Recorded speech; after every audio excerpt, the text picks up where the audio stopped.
Hər vaxtınız xeyir əziz dostlar. 19 iyun 2026-cı il. Dünən axşam efirimiz birdən dayandı. Onun səbəbi var. İnşallah yəni bununla bağlı araşdırmalar gedir. YouTube'un algoritminə nəysə pozuntu düşüb. Bunlar xırda məsələlərdir. Mən bu gün gəldim ki, Babin Yarda yarım saat vaxt var. Yadınıza gəlirsə, mən buradan çəkilişdə eləmişdim və sizə söz vermişdim ki, göstərəcəm ki, Kiyev 41-ci il sentyabrın 17-si Kiyev işğal olunandan sonra 29-u insanları faşistlər necə güllələmişdilər və bir vacib faktı göstərmək istəyirəm ki, görürsünüz burada yazılar da hətta ilk olaraq rus dilindədir, sonra Ukrayna dilində, sonra da Yahudi dilində. Çünki ona görə ki, burada belə deyək, Ukrayna ərazisində baş verib 100 mindən yuxarı fərqli rəqəmlər var. Təxminən 125 min insan həyatını qurban verib. Və bu görsənən və bu dərələrdə, bu aşağılarda hamısında deməli insanlar güllələniblər. Hətta o zamanın xatirələrində qalıb ki, hətta bir hissəsində diri-diri torpaqlayıblar. Yəni necə baş verib? Sentyabrın 17-si Kiyev şəhəri Alman faşizmi tərəfindən işğal edildi.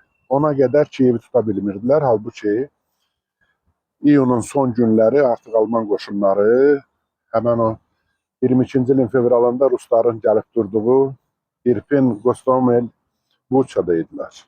Amma oradan girə bilmədilər Kiyevə və bugünkü raşist hökuməti hələ də başa düşmür ki, heç olmasa o tarixi gərək biləydilər ki, oradan Kiyevə girmək mümkün deyil.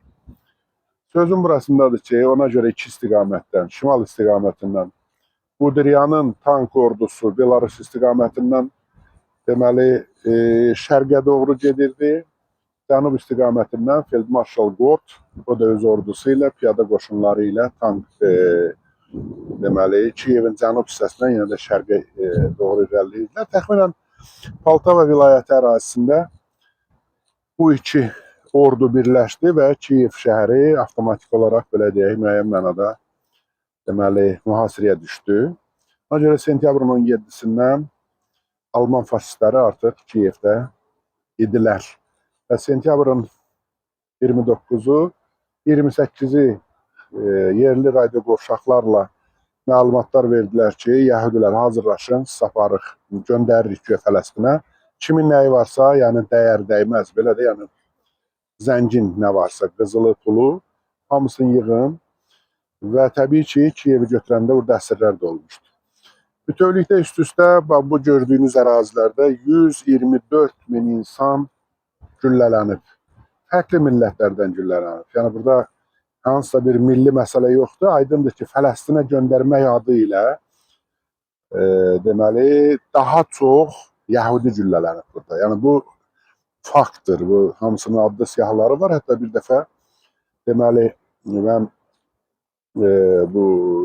bunların toplantısına da olmuşam təsadüfən.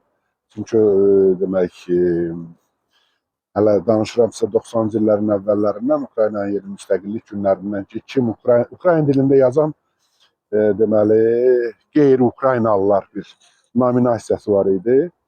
Ona görə mənə o mükafatı verəndə mən onların bu söhbətində də olmuşum. Bax belə, yəni bir daha göstərmək istəyirəm ki, Rusların deməyi ilə deyil, fakt gözümüzün qabağındadır. Görürsünüz ki, Rus dilində də yazılar saxlanılır, Ukrayna dilində aydındır ki, dövlət dilidir və hətta burada daha çox öldürülən Yəhudilərin dilində bu yazılar var. Niyə belədir? Bunu da deyim biləsiniz.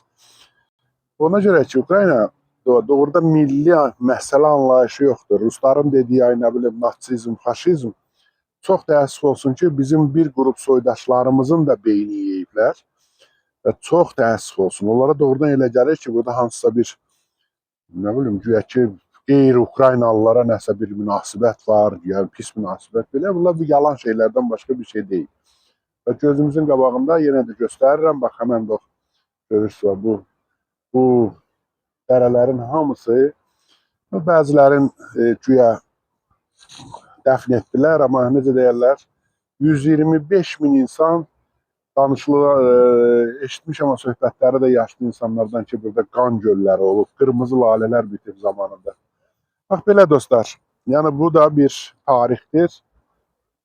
İnşallah Ukrayna Silahlı Qüvvələri öz ardıcıllığı ilə, öz zəncirvari alqoritmi ilə Rusiya imperiyasını çöktürməkdə davam edir və bu işdə təşəkkür edirik ki, bizi eşidənlər, bizlə bir yerdə olanlar, sizlər iştirak edirsiniz. Hər şey yaxşı olacaq, kanalla bağlı da nigarancılığınız olmasın. Onlar necə deyirlər, texniki məsələlərdir, belə şeylər olur. Aydındır ki, biz kommersiya kanalı deyilik ki, hansısa kimləri sonra cəlb eləyək, yaxud nəsə bir belə də olsa, yəni çəkilişlərlə də olsa sizdən tez-tez görüşəcəyik. Gündə heç olmasa bir neçə dəfə kanal açılana qədər sizlə görüşəcəyik. Təşəkkür edirəm. Sağ olun, salamat qalın.